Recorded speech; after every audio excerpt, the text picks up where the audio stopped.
Pollution is one of the fastest growing issues among all others currently within our society. Each year, millions of tons of plastic enter the oceans.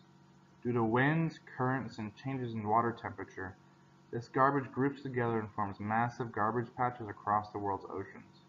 There are 5 notable garbage patches around each of the world's oceans. Between Hawaii and California lies the largest garbage patch in the world, the Great Pacific Garbage Patch. There are enough individual pieces of plastic in the garbage patch that each person in the world could have 250 pieces. The Great Pacific Garbage Patch grows in square footage each year and is currently twice the square footage of Texas, or 3 times the square footage of France. Although it is quite large, the actual garbage patch is not very deep, and despite the ability of the average person to walk across the mass of garbage, this is an indicator of how well we have been treating our planet. We have unintentionally created floating continents of garbage that are slowly poisoning our oceans.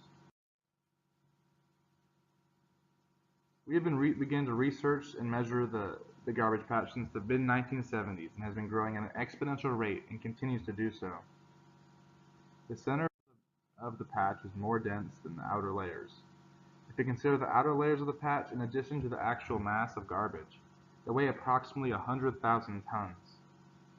This number may not seem ridiculous until you realize that plastic containers are usually very light and hollow.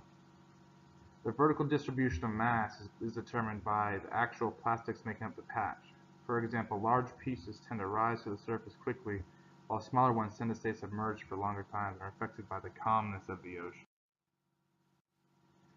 The Great Pacific Garbage Patch has a few main types of garbage that make up the body of the mass.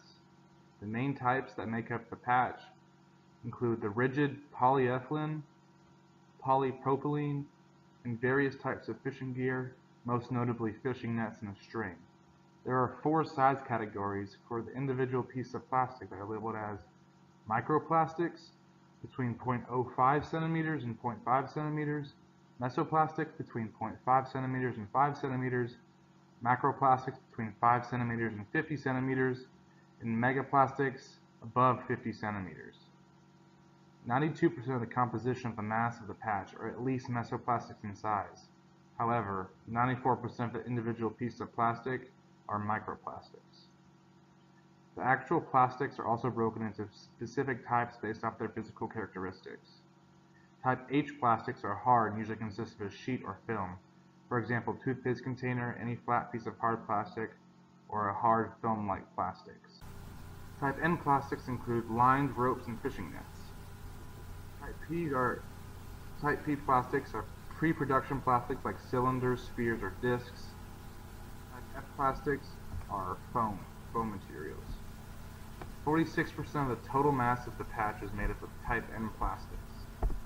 Since the geographical location doesn't shift too far inland, the garbage piles will break down over time, slowly deteriorating into small pieces.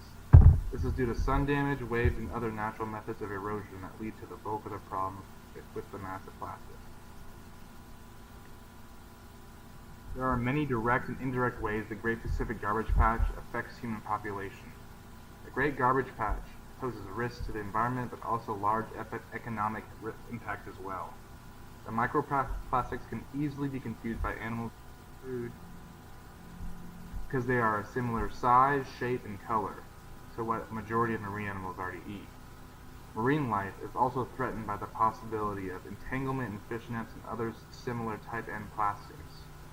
Research has been concluded that reveals over 700 species have encountered marine debris, and 92% of the debris encountered by the marine life was plastic.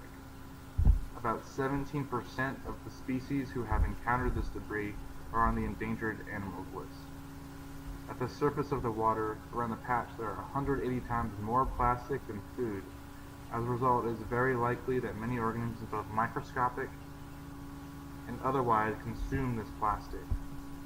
Seashells inhabiting the area have been known to consume 74% of their diet as plastic, and albatross chicks have been found to have 45% of their wet mass as various ocean plastics. 84% of the plastics found at the patch were found to have at least one PBT or persistent bioaccumulative toxic chemical in their composition. Another major concern to marine life is entanglement. Any marine life caught in plastic usually leads to their death.